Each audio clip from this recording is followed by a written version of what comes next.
Thanks for listening to Fluff and Crunch, where we talk about the connection and sometimes disconnect between system, setting, and story in tabletop RPGs.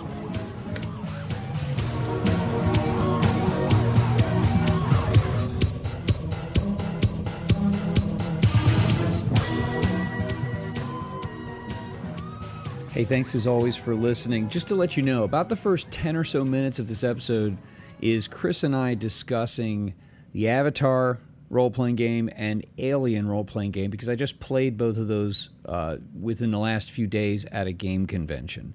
And so if you're interested in getting right to our detailed discussion of Dreams and Machines, the Quickstart that's out so far, skip to about the 10-minute mark and you'll get right to those Dreams and Machines. Go ahead and start recording. I am recording. Hello, Chris. Hi, Jeremy. How are you? Better than you. No, I'm good. Actually, no, you know what? But so we've been talking for about like 10 or 12 minutes. And I finally decided, because I have other things that I need to do today, I just need to start recording. So we've been talking about a game that I played over the weekend. We had my local game convention annually, went off this last weekend. I was there Friday and Saturday. I almost never go back on the Sundays because I'm so gassed by Friday night or Saturday night that, and my voice is done. And it went really well. I ran 3 games and I played in 2. And one of them will surprise you. But did you do any gaming? And I'll be quick. I don't know. You do any gaming since last week? Did you get anything this weekend? Yes, I did. We actually managed to play the next session of our Dungeons and Dragons game, which is funny because like literally half an hour we're due to sort. Scott's like, I need to go to hospital, and we're like, what? But then he didn't, and he was fine, and we played our session. So I think we're maybe 2 sessions away from finishing Brian's arc, and probably similar to me. So, that's progress. That's great. We're getting there. So I think we're getting to the point where we will be able to sort of wrap up that and play other stuff. Good. So you didn't play any 5e this weekend. You played lots of 2D20. I did. I ran lots of 2D20. I ran 1 Achtung Cthulhu and 2 sessions of Eris, 2 separate adventures. The Judas Priest and then Trouble in Belgrade. That's the one that's in the core book. And all 3 of those went really well. What was really cool with the Eris sessions is that people did things, especially the spellcasters, people did things with the spells that I did not at all anticipate, but worked perfectly within, like they used the spells in interesting ways at interesting moments. Right. And they got creative and it worked. And you could do that in any game. You can absolutely do that in any game, but it was just neat to see that. Well, I mean, maybe, like for example, I guess you could, but in 5e, people don't. People. That's right, because there's an accepted the exact purpose they're implying. Right. There's an undercurrent that says this spell should be used in this circumstance for these purposes, and that just went right out the window. That's really cool. So, and I'm not going to tip the hand and give people ideas. You have to come up with your own creative ideas if you're going to play these. But I saw that in both adventures, and in different ways. It was just really, really neat. And did anyone at the end of it go, "Wow, this is so much better than D&D"? Nobody said that, but everyone said that they had a good time. That's good. And they gave me good feedback. So you know what the interesting thing was that none of the players actually were D&D folks. Oh, well, then that's different then. One was like, actually one of them was, I'm sorry, I take that back. But out of all the people in both sessions, only one was like, came from that background. I had a couple of people that were Genesis players that were interested in it because it sounded neat and they knew that it was like akin to Genesis. I had a guy who was like really into Super Rules Light, but was interested because this is something different. So people were coming from angles that you wouldn't. It's not like your typical, and I don't say this in a derogatory way at all, but like your typical current game store 5e crowd. It was none of those folks. But so it all went well. And then I played a session of Avatar Legends, and I played I'm glad you're sitting. I played a session of Alien, which is like really unlike me because I did your character die? Actually not. Yeah. The Avatar thing, that's what we've been talking about for the last 15 minutes. I will put I'll stick a fork in it by saying to everyone listening that there are a lot of good ideas in the Avatar game based on what I experienced. It is also a powered by the apocalypse game, and that is not a system that I like. And the person who ran this is one of the writers for this game, and I believe at this point now that I understand the system well enough to know that I do not like it, and I do not like the things that it requires of you and the things that it withholds from you. I think that the game has a lot of really interesting ideas. I think it is the people who wrote it obviously have a great deal of regard and respect for the property. But I think that Powered by the Apocalypse is like a weirdo straitjacket that assumes that the designers, they know how that game should proceed, and you're along for the ride. So, but that was all right. The Alien game was interesting because the GM, it was his own creation. Okay, it wasn't one of the canned ones, and he did a tremendous job of creating materials and maps and schematics. I mean, it honestly, I actually thought it was something he had bought. Wow. I mean, the design, the production quality was that good on his character sheets and all that kind of stuff. And it was a 2-table, very ambitious. Ooh. So everybody started off in one big group, and then he had a co-GM who acted as one. She played the corporate puke, you know. And then there was a moment where a group of us got put on a launch and sent over to this station, and then we tore off and became our own group, and she became our GM. And the two groups, there was some interaction between them, but they developed as two separate stories that were kind of under the same umbrella. That I thought was really ambitious. A lot of it worked well, but it was good. It was good. There were some things obviously you look at and you're like, oh, I might do that differently or whatever, but it worked out. And the only thing I'll say about it is that I think the Alien RPG has a problem that is baked into it. And the problem is that everything that I have seen is an amoral corporation that will happily sacrifice its people for bugs, death. Like, that's it. And that, like you say, well, that's what makes Alien. The problem is it's the same thing over. I have never played an Alien adventure or run one that isn't those things and those things only. Like I've said, I think I actually love that, because I think, to me, Alien is like this palate cleanser. You've spent a year playing D&D, or you're in the middle of some massive campaign. Oh my gosh! Look, let's get out running the Alien. I've got an adventure that's going to take 1 or 2 sessions. We know what we're going to expect. Most of our PCs will all die. We all need a second backup one. And there's got a bunch of this, and maybe it's got a twist in it or something that's a little bit different. And you can just play it for those 1 or 2 sessions and have fun, and then you just put it away. And I don't see how it works. I said this already. I don't see how it works as a campaign, 100%, because the panic rules in particular are the thing that means that everyone dies. But I've had so much fun running it, like the handful of times I've run it. Yeah. But I'm happy with it. I quite like the idea of like a short form role-playing game that works better for a few sessions. I know in theory it's meant to do campaign. I just don't say I think it'd be boring, but I'm perfectly happy with that. Yeah. Because actually, unlike other games that I never, ever, ever, ever play, I buy them, I read them, and I don't use them. I have used my Alien stuff. Yeah. The trouble though with it is you're absolutely right. It is a palate cleanser. It is it's so much in its own lane, and it so perfectly emulates the movies. That's great. But the problem is, thus far, I have not discovered anyone who's done anything else with it. Actually, one person, but I didn't play it. A friend of mine ran it, and he created some own like weird, like Bigfoot aliens of his own and surprised his players. But basically, nobody else does that. So you end up part running. Of the fault is the films, though, isn't it? Because you've got 4 Alien films and the 2 Alien versus Predator films and 2 prequel films. There are 2 films. Only 2 films. Come again? How many actually there are? And they're all super similar. Yeah, I know. Even Ridley Scott went back and did 2 more prequel films that were just Alien again. Yeah. Yeah, it's just like I said, So I think that it does what it does really well. The problem is that it only does that best. yeah, But I anyway, blame the source material for that. But anyway, yeah. But it was good, and I really tip my hat to this GM for putting in the work on a story side, putting in the work on the production side, and then the management side, and frankly the guts to do something so ambitious, and then it worked out. But anyway, but that's not what we're here to talk about today. It no. isn't.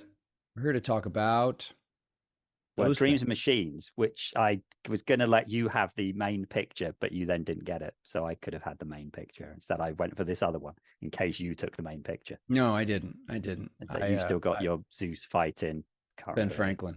There you go. It's a bit random. Franklin. It's awesome. Um, Yes, we're going to talk about Dreams and Machines because last week, Modiphius, after a very long time of us complaining that we've had no new anything that isn't Star Trek, dropped a Dreams and Machines pre-order, and in kind of classic Modiphius thing, if you pre-ordered, you got the quick start now. Well, sorry, they've done a pre-order for the starter set. So if you pre-ordered the starter set, you'll get the starter set when it comes out. I'm going to say August, but I'm not sure that's right. That's what they said, early August. You get a quick start that's going to be out in sort of 2 weeks. They said on PDF. I don't know if it was out at Free RPG or not, but so we got a quick start now, which I've got the PDF for. And then, the starter set will follow. And then at some point we're going to get, there'll be a core book or something. So that's one of the kind of funny things. Even when we get the starter set PDFs and the starter set rules, we still, I guess, will not have character creation. So I think I should preface everything else we say with the fact that this is only a quick start. Okay, so we know there's rules missing. There could be rules that are simplified, but I doubt it. But there are rules missing. There is no character creation rules. And a lot of this, obviously things are, there's probably more detail that we need here. So we don't really have examples for things and so on. And you kind of have to play through the game that they give you to have an idea of how it's actually meant to look in play. But it does mean we have certain things we can talk about. Yeah, there are no what's it called? There are no character creation rules, but there are some implications as to what you might find in the character creation rules, which in that respect goes a little bit beyond, goes a little bit beyond what you would expect to find in just a quick start. One thing I want to throw out there just to people, if you have not seen this thing, is that the quick start itself with the adventure is 30-page PDF. That includes the cover, that includes the table of contents, that includes the credits. So really it's 27 pages. And then if you pull off the obligatory, what's a role-playing game? And you'll need dice and paper page. The quick start, the rules themselves. Well, it ends on page 13. So yes, the rules themselves it's only 4,500 words. Yeah, we've got I copied it because I was curious. 5, 6, it comes 7, out to it's 8 pages of rules. I was curious. It comes out to be, if you copy it into a Word document, 2 columns, 10-point font, it's like 7.5 pages of rules. That's it. So it's quite brief. I'm going to throw up a quick background of the world, just because that was one of the things we weren't sure about.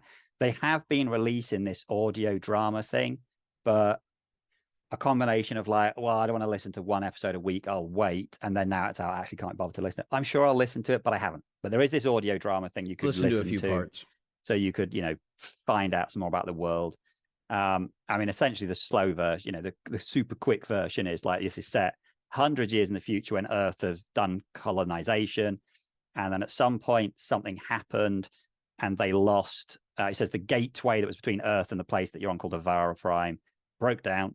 So Avara was separated. To help themselves, they built a bunch of AI and robots and things. And then at some point, the AI went evil, went all Skynet and tried to kill everyone. And so the humans knocked out the core of the builder. So well done, John Connor. And then that's it. So there's all these mechs that are still there. Loads of people got killed. And 200 years again, this is where you're playing. So I'm assuming that means there are still mechs walking around, and there'll be some mech uprising. And it seems like, because we haven't really got a lot of information, feels like a kind of survival-y kind of game, kind of like a Mutant Year Zero alike, but without the sort of the mutations and with the ever-present mech thing, and not set on Earth. See, I took I took the the mechs as being all inactive. And Mm. one of us, but who knows? I don't know who's right. But I took the implication, like after this war to defeat these AI mechs, and you're right, I had not made the John Connor connection, but boy howdy, that's right there. Um, it seems like they're all non-functional, but they some of them randomly reawaken and do whatever, wreak havoc, cause problems, do things like that. So that it seemed to me was part of the built-in threat to going and exploring post-war. These things might, I think they call them walkers or something like Yeah. that. They wake up. So as you're trying to explore and gain technology or find things or something like that, the robot might wake up and smash you. I think the other thing that I kind of got vibes of, maybe vibes of Numenera on the sense of like Me the too. world's much older than you're in. And so there's going to be like gadgets that maybe you don't know how to use or you don't use them properly. Also, in that sense, very similar to the Horizon games, which are computer games, which I'm a huge fan of, obviously, even to the extent that there are robots walking around, except that they're robot animals and here they're mechs. But so, I can see there's, we're reading into where the influences are coming from because obviously, again, we have 8 pages of rules and about 4 or 5 pages of adventure. So we will definitely come back when we get the starter set PDFs and probably do all this again. And then eventually there'll be the game and we'll do it again and we'll be able to, Although I milk wonder, this. I do wonder, you get the PDF of the starter set. I wonder if these are the rules and this is the adventure, and you see in my background all the other goodies of cards and character sheets and tokens and dice. I wonder is the and my sense, I took the implication to mean that this is it. This No, I think because they've said this is coming out separately to general. I wouldn't be surprised if this came out as because here it was free RPG thing yesterday, no Saturday. Yes, So I wouldn't be surprised if this is one of those kind of free RPG things. Okay. If you look at it, there's actually 2 booklets. There's an adventure booklet, which is on one side of you, Oh, and you're then right. there's a rules booklet. You're Now, I right. don't know if there's going to be loads more rules, but I suspect there are definitely more adventures. Okay. So yeah, I do think this is different. Now, the rules in here could be exactly the same as the ones that we're going to get in the starter set. For all we know, I don't know that. I don't, this actually does cover. I think what this needs is a bit more sort of GM stuff on like when you should roll and what for. Like a good starter set should give you some adventures and then give you a here's where you can go next. You can't do that with this quick start because you literally have no idea. There's not enough about the setting. And I have no idea what a nanogram is. But anyway. So I don't really want to look into the adventure too much because mainly I think what we want to look at is here's the rules. I think when we get the starter set, we can look at the different adventures. Yeah, for sure. So where do we want to start? Well, we can't do character creation, but we can talk about what the characters look like because straight away that gives us one of the big departures from normal 2D. Very big. Very big. Huge. So we have 4 attributes. Actually, that's a big departure. Yeah, it is. When was the last time we didn't have 6 or more? Insight, might, quickness, and resolve, and we have 7 skills. 7 skills. So one which are the SRDs. They're the SRD skills plus sneak. So move, sneak has been peeled off from move. Yeah. I think my assumption of that is that sneak's going to be used a lot. Yeah. Yeah. And likewise, move is there's a lot of exploring and physically moving around. And if they were the same skill, then move would become like the god skill. Yeah. And then. And the ratings, by the way, are in this generally the same range as what we've seen before, both for skills and attributes. Generally, they are. The skills definitely are. The skills are clearly rated 1 to 5. The attributes look like they're what we're used to. Yeah, but then they're not. We'll get to that in a minute. What we're missing on the character sheet, the first thing we're missing is we have talents. Yes. We're so used to that. We have no focuses. Nope. And I don't think that is just for this. I think this game doesn't have focuses. I don't think so. Now, and also, the reason you have. Let me say this also. Looking at a character sheet, you also have you have talents. Each of these pre-gen characters have 1 talent. I have no idea if that's representative, but that's what they have. They also have origin benefits, which are talent-like. but they are categorized that you have talent and then you have origin benefits. And those include call it a story trigger and a mechanical benefit. So I don't know if those are exactly the same as talents, but they're categorized differently or they're talent like. Yeah, there are no focuses that I see. Yeah, we'll come back to why in a second. Yeah. So then the other thing we have, which is a bit different, is we have at first glance we don't have any kind of like health. What we do have is something called spirit, and I'll do a big talk on that later, where I have seen this very, very similar for and how it works. But we have a spirit thing, which is doing a bunch of other things. We also have something called coin, which is basically money. We have tech level, which is a bit of fixed thing, and we have supply points. So we don't, which is weird because we essentially have two lots of resource meta gamey currencies here: coin for buying stuff and supply for literally going, I've got a gadget here which I didn't know I had. Oh, and you use supply points to make it, which is different. But again, it's kind of feeding more into this. This is going to be more of a survival game, I think, than other things we've looked at. So the big, we'll deal with the lack of focuses first. So Jeremy, if we don't have focuses, how are we possibly critically hitting our roles without focuses? Here's the weird thing. It's into target number generation, which is also a departure. So I'm looking at one of the characters. This character has a resolve of 10. And when you roll 2d20. That's normal. You roll at or beneath your attribute only. You don't add your skill. So this is attribute only. If you roll at or beneath the skill that fits for that test, then you roll a critical success. So in a way, this is like a weird hodgepodge it's a weird combination of Star Trek Adventures with some pieces removed. So in Star Trek Adventures, it's attribute plus skill, and if the focus is relevant, skill or beneath is a critical success.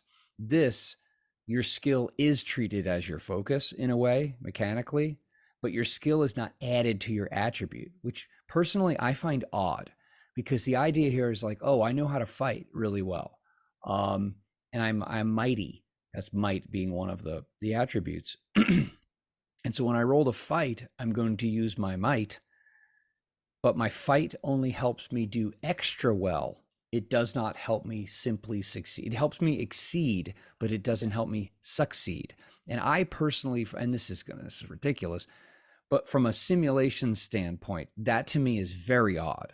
Like, I understand the notion that if you have narrow knowledge about a thing that you're already decent at or good enough at, you're more likely to do really well than someone who just has that broad knowledge. But the idea that additional experience and training in a given area actually doesn't help you reach proficiency or success, only helps you achieve exceptional success, I actually find very strange. I think from a maths point of view, this will work out. And my initial thing is like, that's really weird. I think from a maths point of view, this is going to work out for a very simple reason. The minute you take away focuses are a way of like limiting when you get to have your dice explode, essentially. How often does your dice roll actually give you a 2 instead of a 1 on successes? So when you got focuses, it only happens on the stuff you're really good at. Here, by taking away the focuses are gone, you still need that way of giving you the critical successes. So it makes sense to go to the next step. If we added skills on top of attributes and skills gave you the criticals, then the skills are doing a lot of work. Now that would have been fine, but they've obviously decided, actually, from a maths point of view, we don't need to. We can just have people roll against one value attribute, and your skills are the critical thing you can look at. So you're not having to add 2 things and look at something else. You can just roll against that number and compare to that number. And so I think from a maths point of view, this hopefully this all have been play tested. Don't imagine they've just made this up and gone, yeah, they'll work. Oh no, I'm sure. I imagine it probably in play works out. What I think is going to be weird, I can see a lot of the time that you will either succeed really well or you'll just fail. Yeah. Now that doesn't happen a lot at the moment, because a lot of the time, because of the way 2D20 games set out, you're normally rolling against target numbers of sort of 12, 13, 14. you frequently get at least one success. You almost never in 2D20 do you get no successes. That hardly ever seems to happen, particularly once you start buying extra dice with threat or momentum. You're almost always getting successes, such that you can throw difficulty 2 and 3 things at a players knowing that they'll still hit them. With the attributes as they are now, I feel like, if let's say you only roll 2 dice, on 2 dice, you might hit a double, but almost certainly the other dice is going to, fail. So I can see a lot of the time you're going to get no successes. Oh, I got 2 successes on this one. Yeah. So I think because of the way they've done them, I think on average, you'll probably generate a similar amount of successes to what you should do, because you will have more critical successes. Yeah, I can see that. But you will have less single things. So I think on average, I feel like it'll average out. I think what will definitely happen, though, is I think you'll fail a lot more rolls.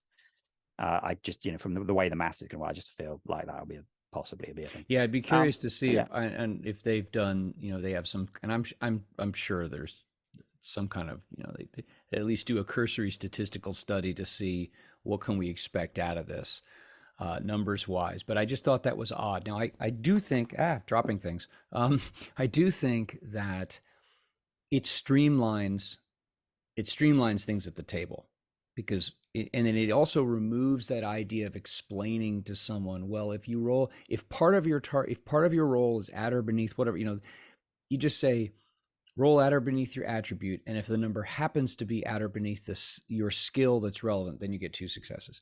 So it streamlines things, and I do think it makes it a little easier to explain definitely to someone. 100%. It does both those things. I mean, am I a fan? No, because I like either big skill lists, or I like the focuses, because it means you can differentiate characters. Yeah. Whereas in here, your fight is 1, 2, 3, 4, 5. And so the chances are 2 people that are good at fighting are both going to be super similar on their stat arrays. We've only got 4 attributes and 5 skills. What I see is there's only the main way that you're going to differentiate between characters for what they're able. Now, difference here. What are you able to do? What are you able to do really well? Yeah. You can't I just don't think you can't differentiate much in the former, because all you can do mechanically is talk about your 4 attributes. So there aren't as many variables that you can tinker with, and which sides of the attribute versus skill, and then focuses over here, which you don't have, divide. There aren't as many places to tinker. And so I wonder if characters would end up, like you said, looking more similar than not. Yeah, I think so. I mean, it happens sometimes in 2D20 anyway, and as you level up, you get more. You can start separating, like we said in your system, because you can make your own talents. I mean, there are different pieces and parts to these characters that you could change. I just on face here, I'm not seeing as many. Yeah. But that's always the downside. If you want a more streamlined system, you are going to end up with there's a trade-off, and the trade-off here might be that the players end up being super similar. Yeah. But then maybe that doesn't matter, because maybe they're not going for a more simulationist look, and maybe it's about the story that you tell at the table. Maybe this way the system is coming. The system is going to be less in the way. Now other parts. Just looking at the character sheet, other parts of it, you have a goal, you have an attitude, and you have a drive.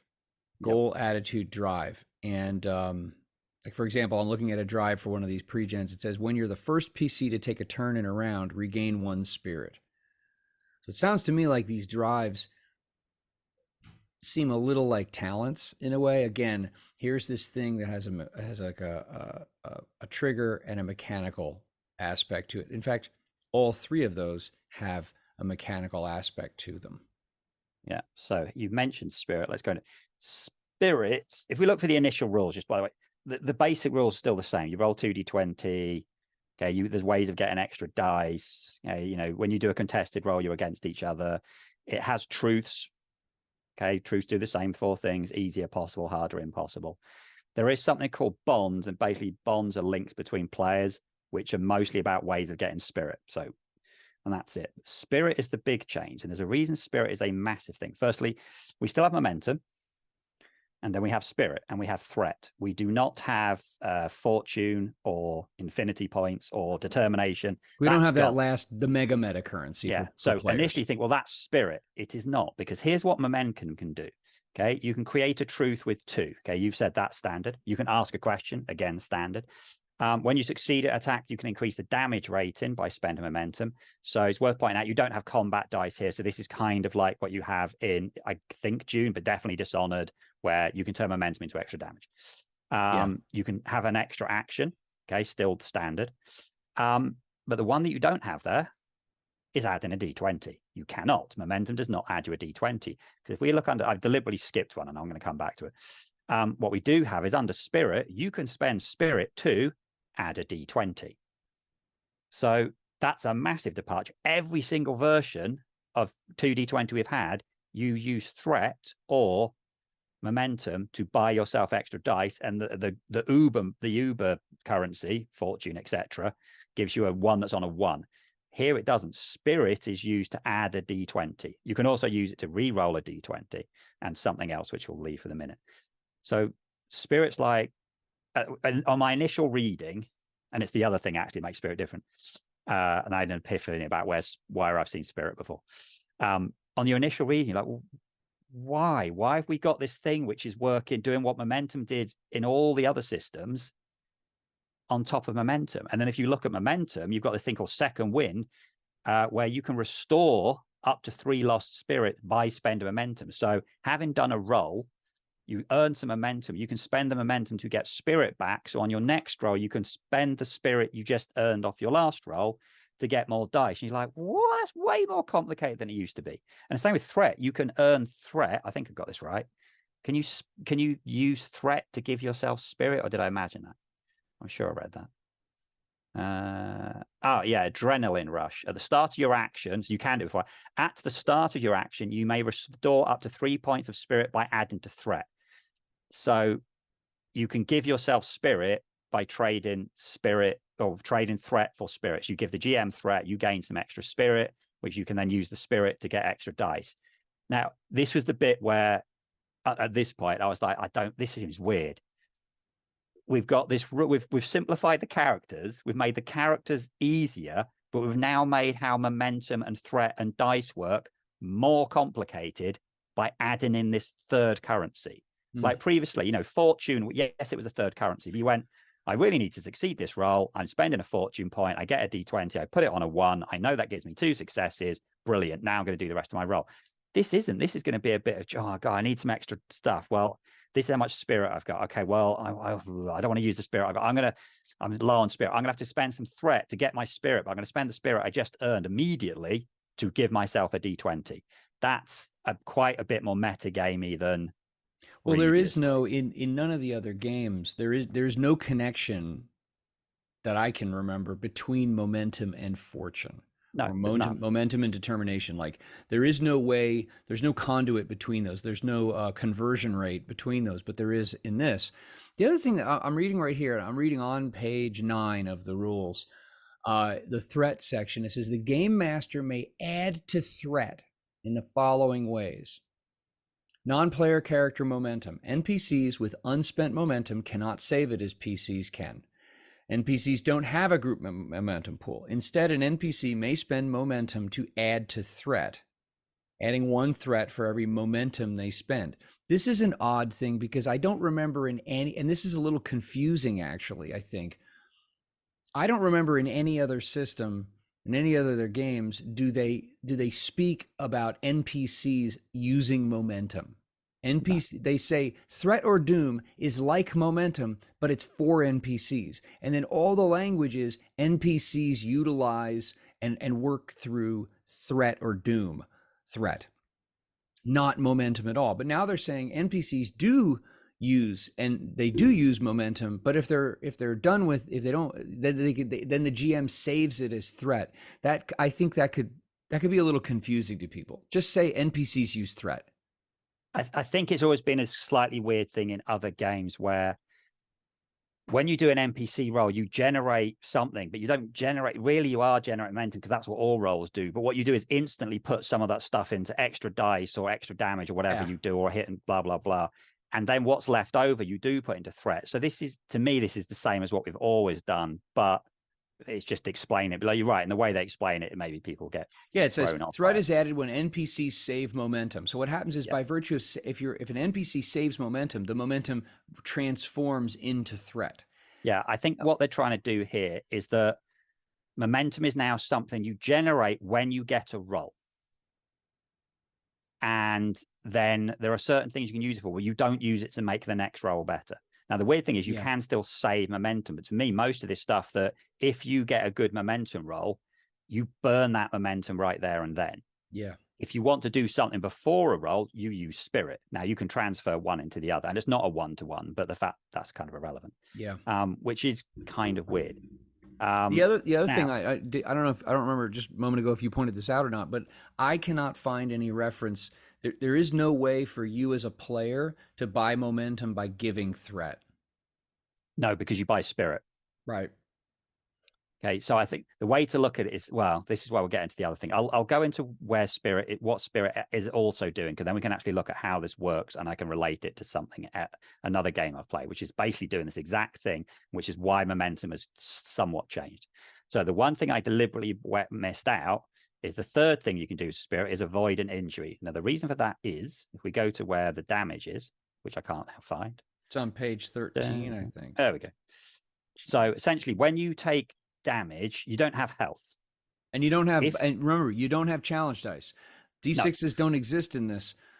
So let's hypothetically you take damage from a bad guy. The damage rating is 2. They spend 2 momentum / threat to bump it up to now 4 damage, and you only have protection 2. You've taken 2 damage. Now, in any other version of 2d20, you would mark 2 things off your damage track, stress, whatever. In here, you will be defeated. So when a character suffers an injury, they are also defeated. Defeated character cannot take any further actions during the current scene.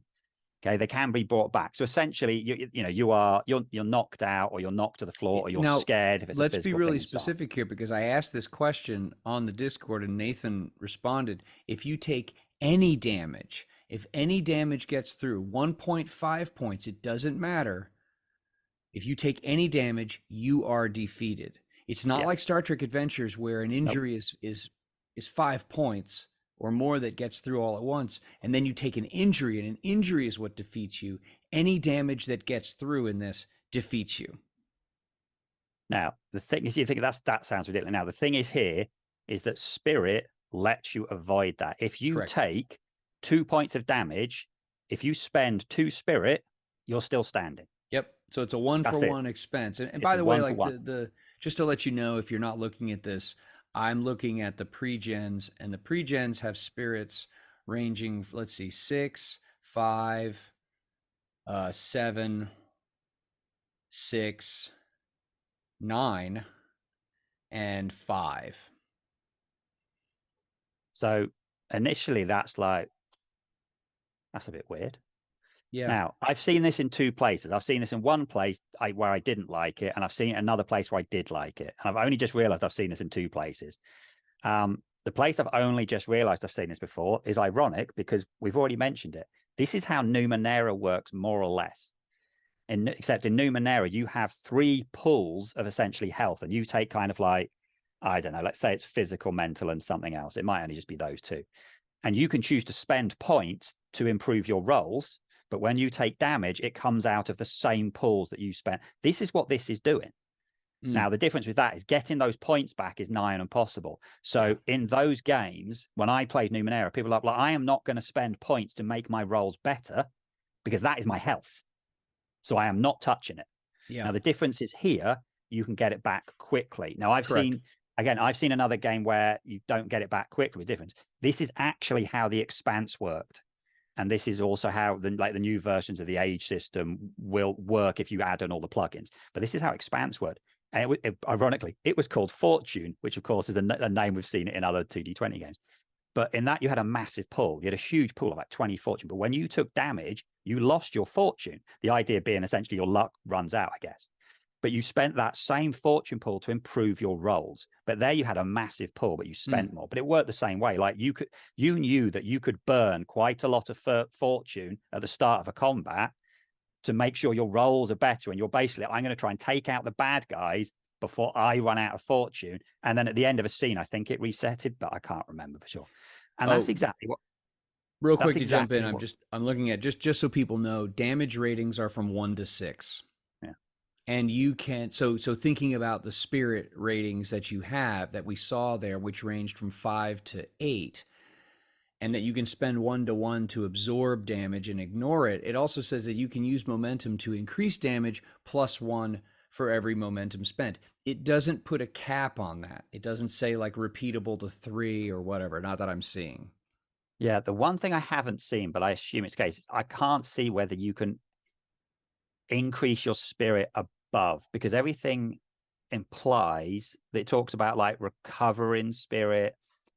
Second wind talks about restoring lost spirit. Did you find anything about the standard like I mean, spirit seems to me to be a form of stress if we're going to compare it to other properties or other games. Is there any way, do you regain that at the end of a scene or at the start of a new scene? It says it's not super clear. Wow, it's short. There's a recovering spirit. Spirit can be regained by spending momentum. I've already said that. Or adding to threat, but it comes back most value from resting, eating, and taking time to enjoy yourself. It then talks about using the second wind from a successful test. You may restore your own spirit or that of an ally you can see or hear, only restoring spirit up to. Oh, it does say the recipient normal maximum there. I think what you essentially do is after a combat scene, you sit, chill out, and you do like a chilling out roll, which I guess would be difficulty 0. And any momentum you get from that, you would put into second wind to restore your spirit. Well, I'm looking here also on page whatever page it is. Page 10, it says rest and recovery. You regain spirit through any of the following. So yeah, breather, couple of minutes, you get 2 spirit. A break, at least half an hour, you get 4 spirit. Good food or a safe and comfortable place to rest can increase the amount of spirit regained normally by +2. Yeah, you could just do it through, essentially, if you do some kind of action which is going to gain you momentum, you can turn momentum back into spirit. Yeah, and looking at this right here, if you say, hey, we're a break of at least a half an hour, so your characters have some kind of experience where encounter where they use up spirit, you could say, all right, we're gonna sit down here in this peaceful jungle cave that you're gonna hang out there for like an hour. Your GM would say, well, it's 4 points for a half an hour, and because you have some good food and you feel safe and comfortable, you get an extra 2, so you're gonna get 6 back. So looking at the characters that we have as pre-gens, that would restore all or almost all if you had blown through a bunch of it. Okay, so there isn't an automatic recovery like stress, but there are clear ways to regain a lot of it. Yeah, I think you can. I think even in a combat, you can probably be making sure that you're nearly max. You're staying your max spirit most time. But essentially, you're going to attack someone. Having attacked someone, let's say you get hit, you've lost a couple of spirit, you then make your attack or action, because it doesn't have to be an attack. If you generate some momentum, you have then this choice of, essentially, I can heal myself up, or you're allowed to give it to a mate as well.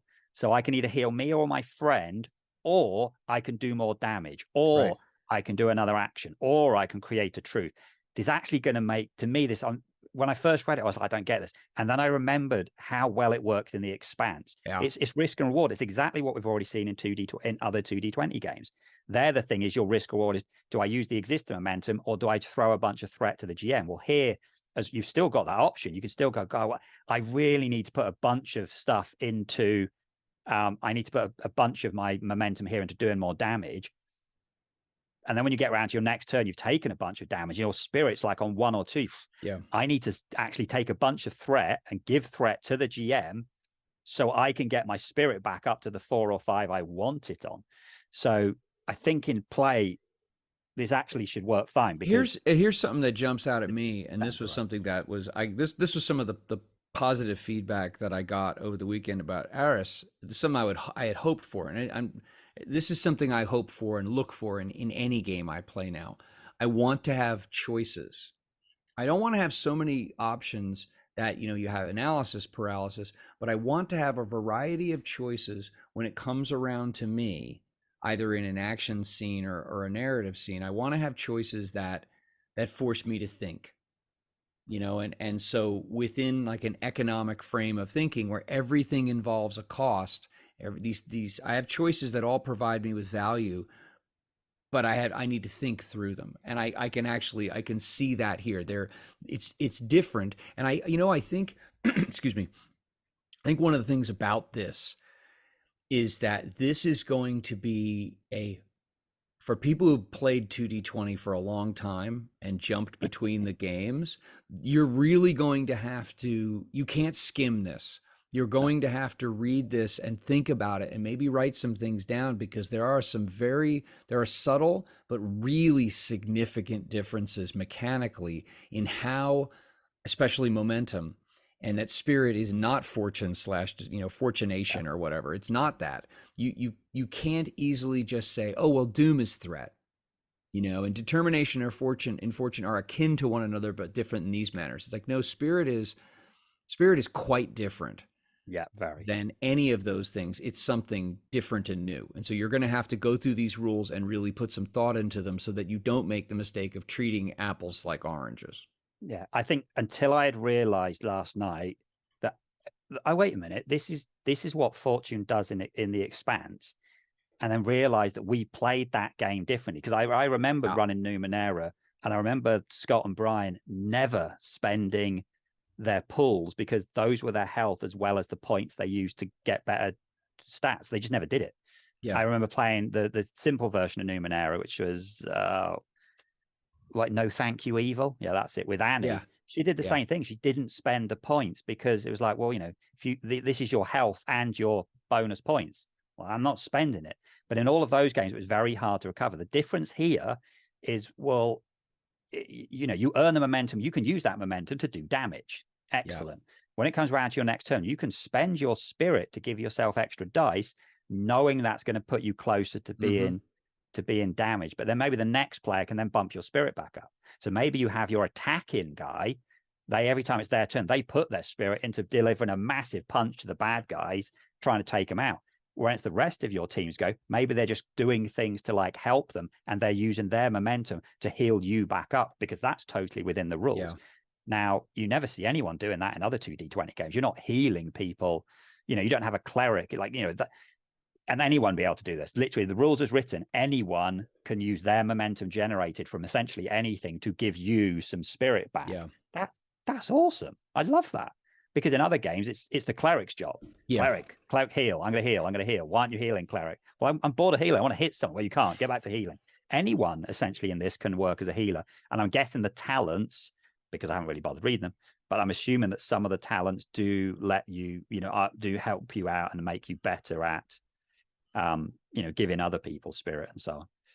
Well, like here's a talent. One of the characters, Decisive Strike. When you succeed at an attack, you may spend 1 spirit to add +2 to the damage rating of your attack. Okay, so that's great. So it's not repeatable, or it seems it's not repeatable, but you do get a bonus there. Another one, I have it here somewhere. The character starts with 2 extra supply points. Okay.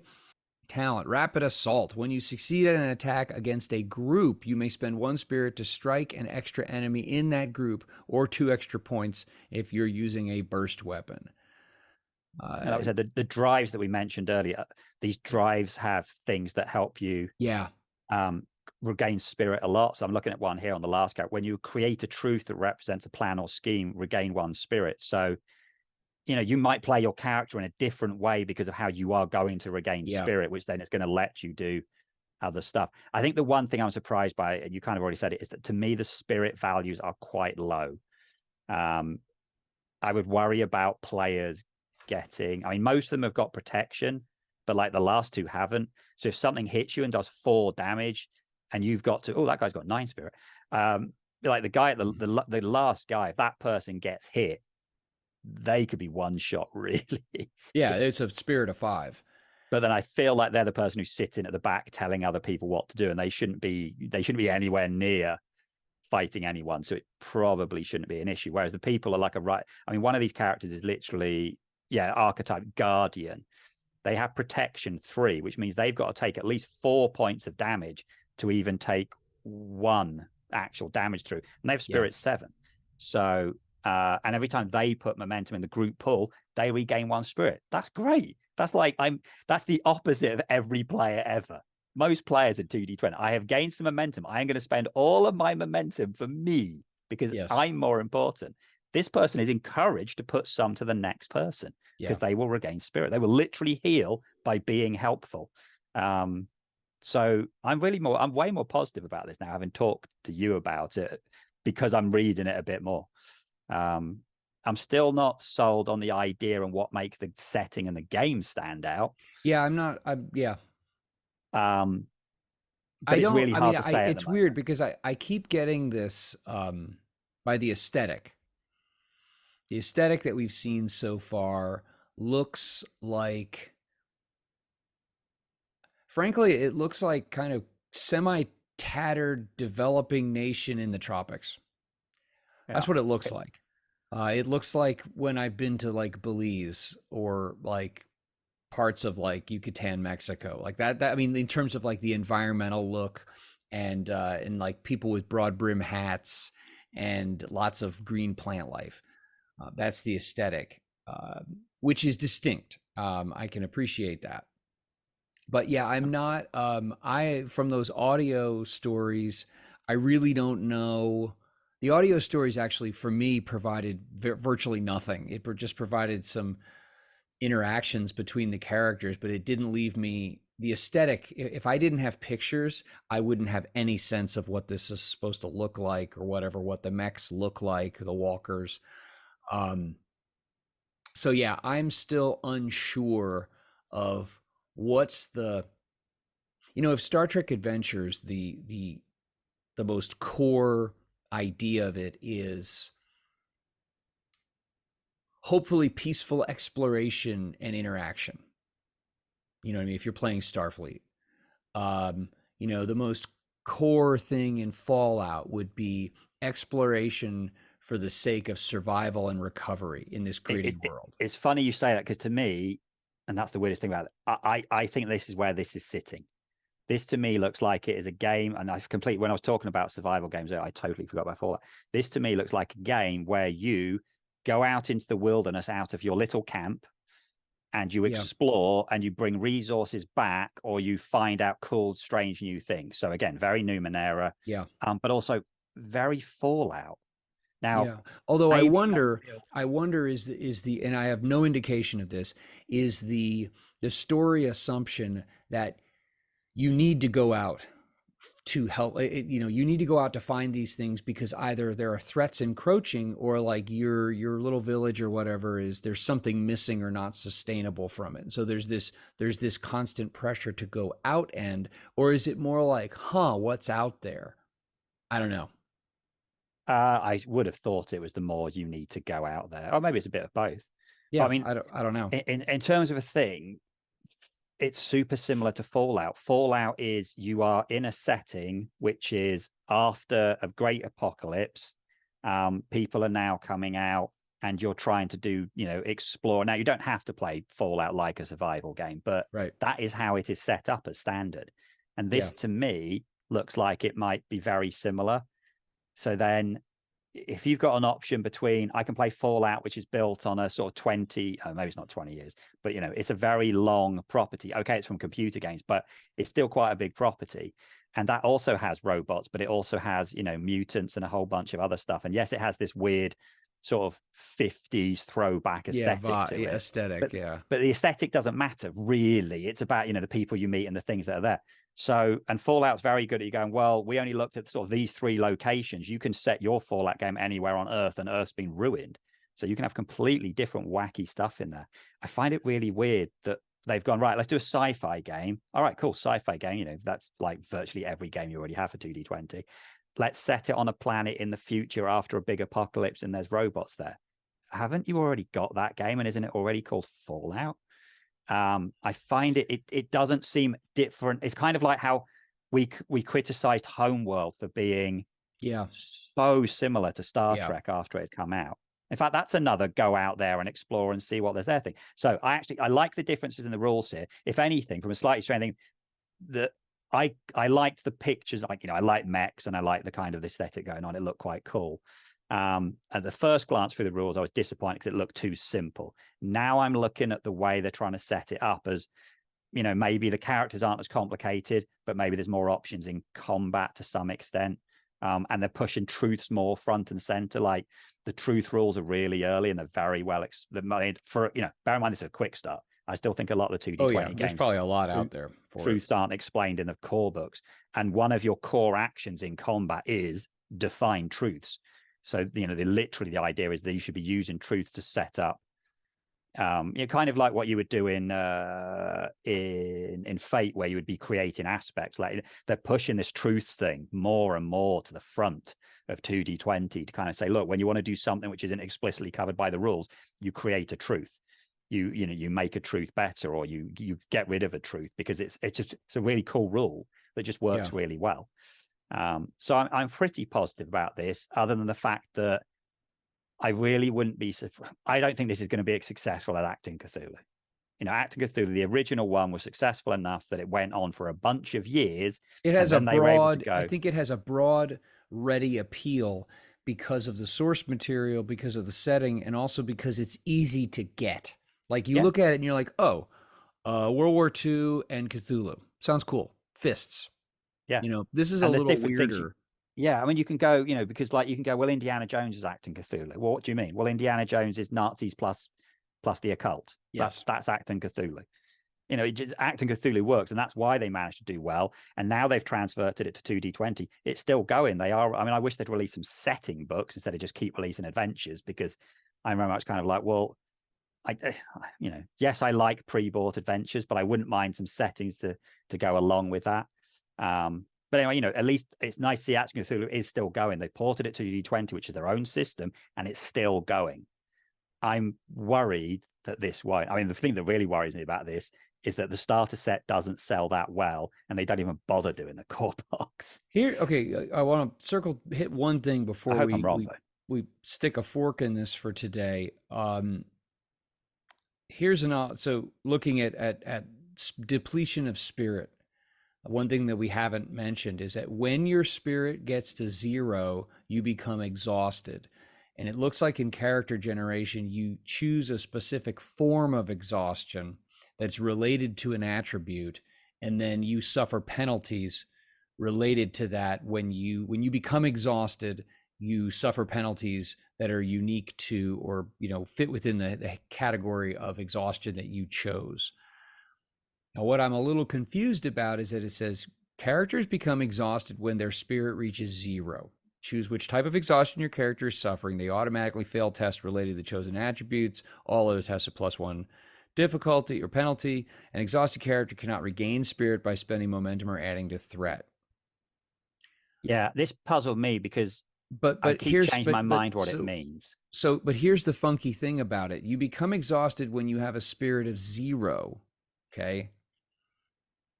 This is different from being injured, because you could have a spirit of 5, and for whatever reason, I don't know why you would do it, but you could take 4 points of damage and be injured and thus defeated, but not exhausted. So it seems to me that exhaustion and defeat because of injury are different things, but it is possible. I wonder if it sounds like it's possible that if you were injured to the point that the damage brought you to 0 spirit, would you also be defeated by virtue of injury and exhausted? By my reading of the rules, you would be both. I think you'd be both. The thing that's puzzling me is that whether you can be weary and breathless and confused and despairing. Those are different types of exhaustion that you choose. Yeah, different types of exhaustion. I don't think so. I think what it is, what it looks like in the pre-gens, and if you're not, well, obviously you're not looking at this, each of the attributes has listed under it 2 terms. They're the same throughout all of, well, no, they're not the same. Like, so on one of the characters under insight, it says exhaustion and confused. And exhaustion actually is the first of all of them. So all 4 attributes have exhaustion as an option, but then it has, and then the other set They all Is have one this? dot colored in for one of the names of exhaustion, but They that's why only I'm have puzzled. one type, but Yeah, here's the weird, it says exhaustion and then it has a term under it. Like for example, it says yeah. exhaustion under quickness, and then under exhaustion under quickness it says breathless. I don't see any of the exhaustion dots bubbled in. It's only the bottom one. So maybe that's I saying that seems like I don't understand No, that. I know. I my assumption, but I didn't look in the rules and find it. I assume that all the characters start with one of the Yeah. things exhausted You at the pick the start of kind the of game. exhaustion that you're going to experience. And No, the I mean stat like at the what start of the adventure, they've been exhausted, and that's why one of them is colored in. But I don't know then why there's two dots, why there is exhaustion and I the don't name either. below it. So I don't. Yeah, I don't know. I don't know. We'll have to I ask haven't about read the that. adventure.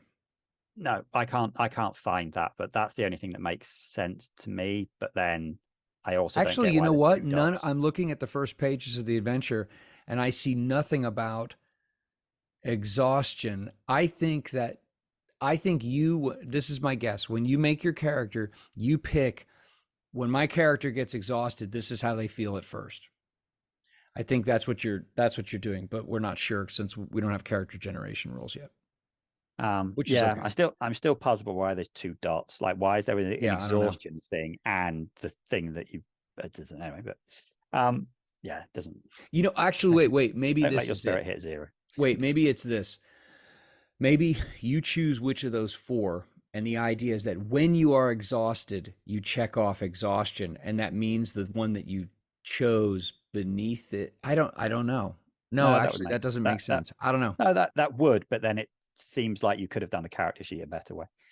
Um, Yeah, why couldn't you just have exhaustion like listed once and you say I'm exhausted and then it looks under the attributes and it says, "Oh, yeah. that means this." So that's a puzzler. But yeah, I'm with you I though that I actually feel better about and I think better about the system right now than I did an hour and some ago, as I think that there are more options. I can maybe over I still think this skill roll thing is weird. The I fact think that it's you I think you think it's weird because it's literally it's gone the opposite way to how you've done Aris, for example.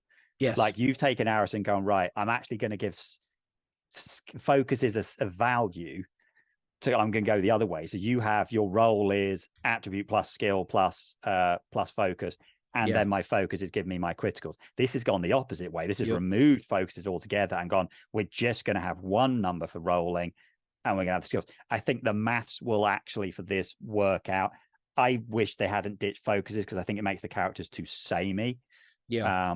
But then maybe the talents and the basic things are what's going to distinguish them more. Who knows? Yeah. I like the way, to me, I like the way the game looks like it's going to play.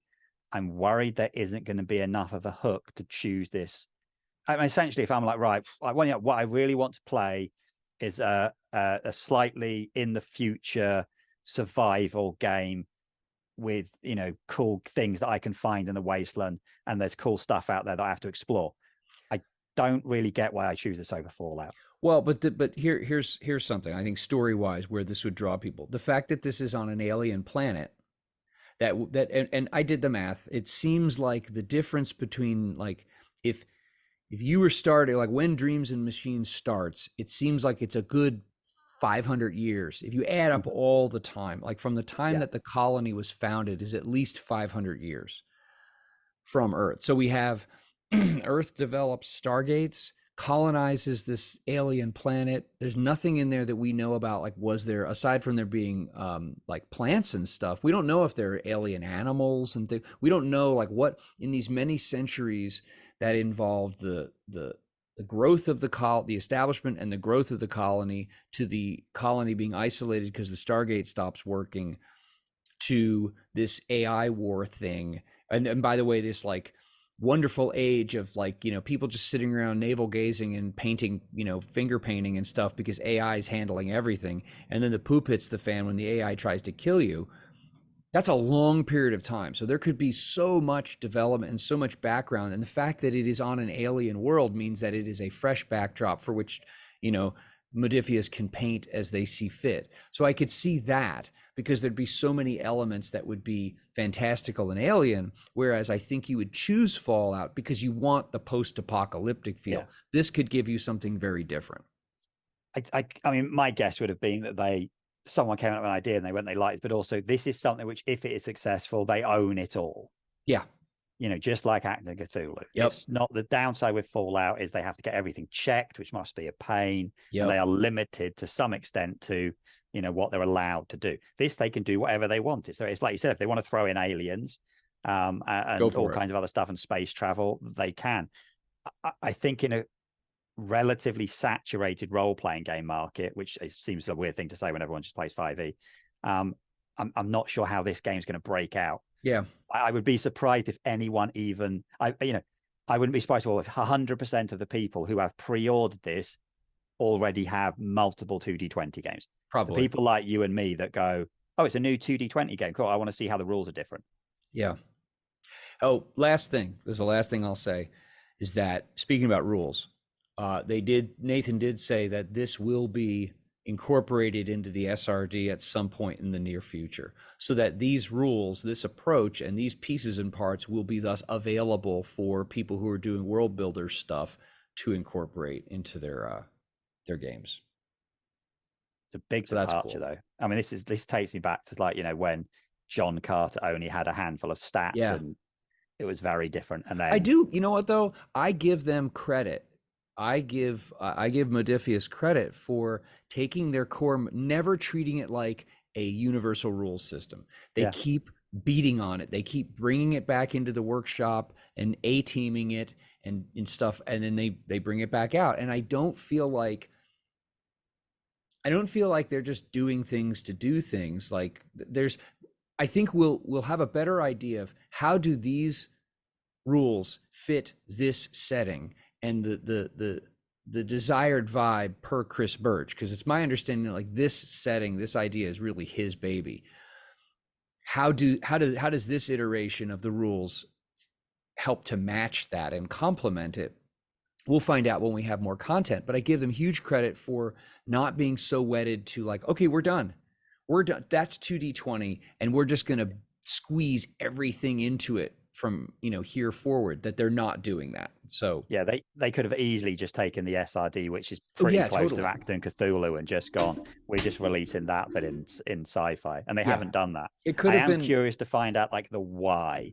I think maybe when we more setting, again, it is very different. Like all of the other properties, even Act of Cthulhu, which it's theirs, but it has history. Every other single property, you can look at that property and go, I can see why they did that. They did it to fit the property, except for Homeworld, which the property is so slight they couldn't.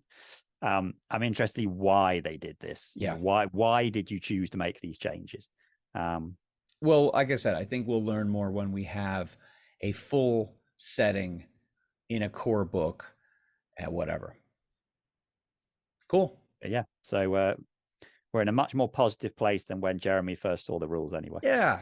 Well, you know what it was? I wasn't down on it. I just looked at it and was like, I don't get it. But now you've pointed out some things that I hadn't considered, and we've talked each other into a positive place, and that's good. I think it looks interesting, and I'm glad that I don't feel like I've wasted my money on the starter set, other than the postage, but I'm not going to go into that. Not going to do it. All right. Excellent. Good stuff. Thank you so much for listening. You can visit our show's homepage at anchor.fm/fluffncrunch. That's FLUFFNCRUNCH. We would really appreciate feedback and reviews on whatever podcasting platform you're listening to this on. Thanks so much.